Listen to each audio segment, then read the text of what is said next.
احلى صباح ومس عليك يا صاحبي يا برنس الليالي. النهارده حلقه جامده جدا لكل اللي هيتابع فيلم فلاش اللي جاي يوم 16 في مصر، وركز على يا صديقي على يوم 16. فحلقه النهارده حلقه مهمه جدا عشان تعرف انت عاوز تتابع ايه قبل الفيلم ده، عشان تفهم الاحداث رايحه فين وجايه منين. فمحتاج دعمك يا صاحبي، وما تنساش الاشتراك في القناه وتفعيل زر الجرس والاعجاب بالفيديو. ويا ريت يا صاحبي تشوف الفيديو اللي فات، فيديو جامد جدا وتسريبات فيلم فلاش حاجة لوز العنب. فعشان ما اطولش عليك يا صاحبي انزل بالانترو حدوتة.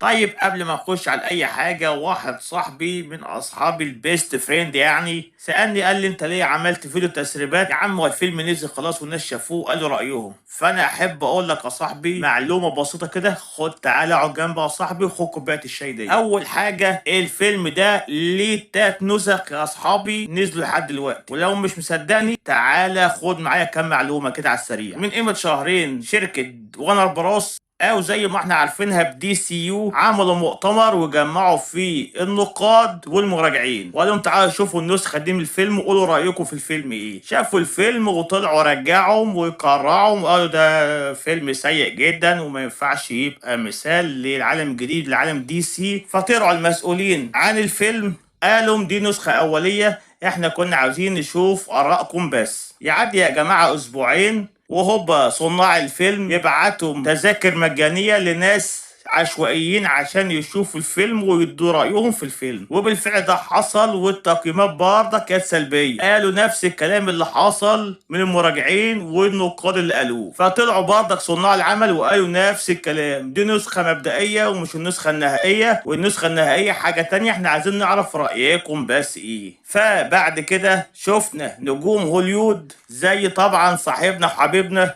توم كروز، قال بنفسه الفيلم ده أسطورة وأفضل أفلام السوبر هيرو في التاريخ، وقعد يطبل ويمزك لحد ما حسيت إنه بقى. فدي يا جماعة دي نسخة تالتة من الفيلم، يعني الفيلم لحد دلوقتي نزل نسخة للنقاد والمراجعين، ونزل نسخة للناس اللي شافوه بالمجان، ونزل نسخة لنجوم هوليود. التلات نسخ غير بعض، او النسختين الاولانيين قريبين من بعض لكن النسخه الثالثه دي مختلفه. فاحنا هنشوف في السينمات يوم 16 باذن الله نسخه ثالثه او نسخه رابعه معدله على اساس النسخه اللي شافها توم كروز. فاحنا هنشوف ملحمه حلوه جدا واكيد النهايه هتتغير. نخش بقى على السؤال المهم، ايه الافلام اللي انا اشوفها قبل ما اشوف فيلم فلاش؟ خد معايا يا صاحبي الكلمتين حلوين دول. هتشوف اول حاجه الجزئين بتوع مايكل كيتيون. باتمان الجزء الاول نزل عام 1989 وكان فيلم نوعيا حلو.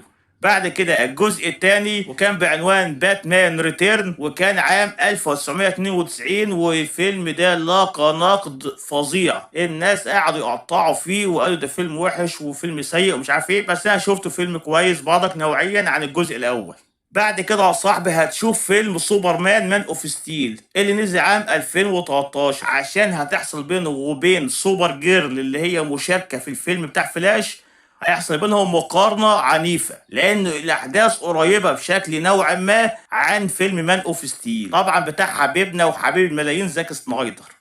بعد كده يا صاحبي هتشوف الفيلم اللي جاي ده كمان باتمان ضد سوبرمان، وده نزل يوم 25 مارس 2016 وكان فيلم جامد جدا جدا. وللملاحظة الغريبة وبرمي شوية على عالم مارفل، نزل فيلم كابتن أمريكا سيفل وور أو الحرب الأهلية يوم 4 مايو 2016. هل ده صدفة؟ لا أعتقد هذا. وبعد كده يا غالي هتشوف فيلم جاستس ليج نسخة جوس ويدن للأسف، لأن الأحداث ديت هتكمل على الفيلم ده. طبعا ده الفيلم ده كان نازل عام 2017 وكان أضعف أفلام عالم دي سي، وأقدر أقول عليه أفشل فيلم لعالم دي سي.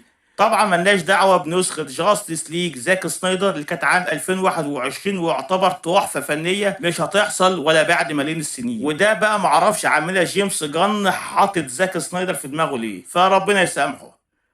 واخر فيلم معاه لازم تشوفه فيلم فلاش بوينت بارادوكس اللي نزل عام 2013 ويعتبر افضل افلام الانيميشن في عالم دي سي ونهاية عالم ال 52. فيلم جامد جدا يا جماعة، انصحكم بقى تشوفوا الفيلم الاخير ده.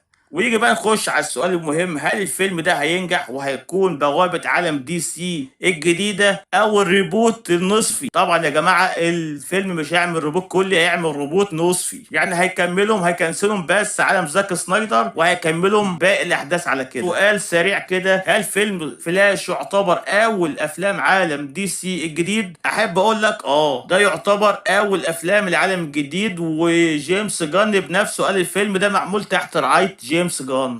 ولكن اول الشخصيات المضافة لعالم دي سي هو طبعا بلو بيتل اللي هينزل برضك السنة دي. فيلم اكوامان ما نعرفش مصيره ايه لحد دلوقتي، او الشخصية والممثل مصيرهم ايه في عالم جيمس جان الجديد. وده كل حاجة معانا يا صاحبي في الفيديو ده. وما تنساش دعمك ابو الصحاب يا غالي، انك تشترك في القناة وتفعل زر الجرس للاعجاب بالفيديو، وشوف الفيديو اللي فات هيعجبك جدا، وعضمات الشخصية يا كبير. واشوفكم في الفيديو اللي جاي، ومع السلامة وجود باي.